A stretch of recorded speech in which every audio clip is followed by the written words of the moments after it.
Salut tout le monde, alors on se retrouve aujourd'hui pour une présentation du tout dernier chronographe de chez X-Cortec. C'est le X3500. Je remercie au passage Jeff pour sa confiance et de m'avoir permis de faire une review de leur tout dernier chronographe qui n'est même pas encore sur le marché. Alors il devrait sortir pour mi-avril, fin avril, pour un prix aux alentours de 110 $. Alors effectivement, c'est peut-être un peu plus cher que les autres chronographes du marché, mais vous allez voir tout de suite, il a quelques particularités. Alors, on peut voir tout de suite qu'il a un écran qui est détachable et sans fil.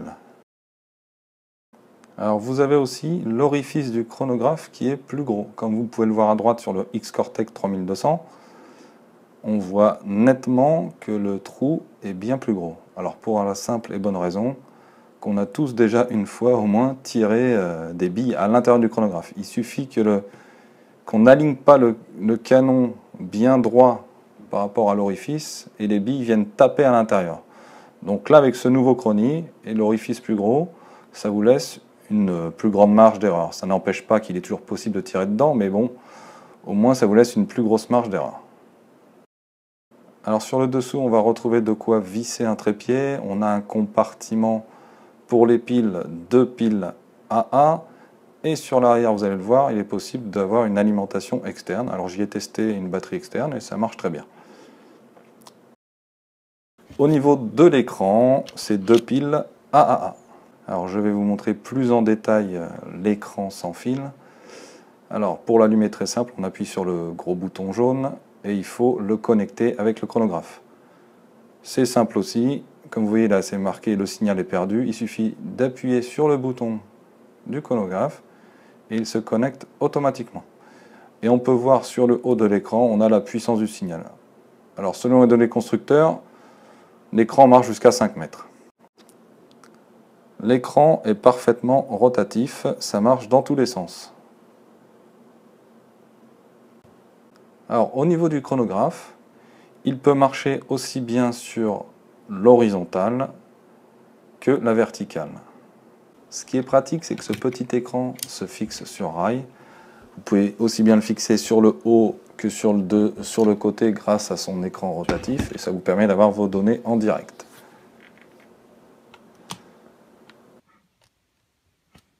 On se retrouve à la dernière OP Wheel Trigger lors du passage chronie.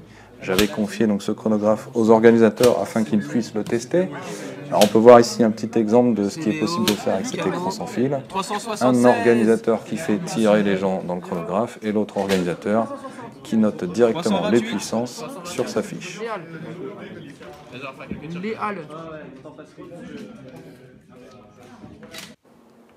Alors ici, test de tir avec mon Glock 17 de chez Tokyo Marui.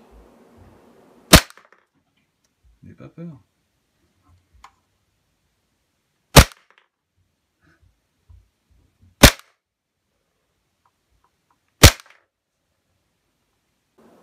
Alors sur l'écran 1, on peut voir en bas les FPS et en haut les RPS.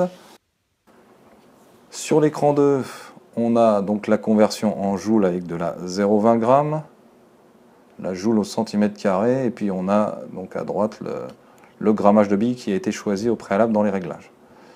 L'écran 3, ça vous donne un résumé de tous vos tirs. Alors le chronographe peut enregistrer jusqu'à 25 tirs. Alors je suis en train de faire défiler la liste justement de tous les tirs. Vous avez en haut à droite le maximum, juste en dessous le minimum, et tout en bas à droite ça vous donne l'écart. Donc il y a un écart de 25 FPS entre le premier tir et le dernier et le plus bas, enfin le plus puissant et le plus bas. Et ça vous donne une moyenne. Donc on peut voir au milieu en bas 282,4 FPS de moyenne. Et alors en bas à gauche, je ne sais pas du tout ce que cela signifie. Et enfin, vous avez le menu. Donc vous allez pouvoir choisir votre grammage pour votre conversion en joule. Vous allez pouvoir choisir donc si vous voulez les pieds par seconde ou les mètres par seconde. Si vous voulez le nombre de billes par minute ou par seconde. Vous pouvez choisir si vous voulez aussi de bloquer la rotation. Vous pouvez faire un réglage au niveau du contraste, de la luminosité.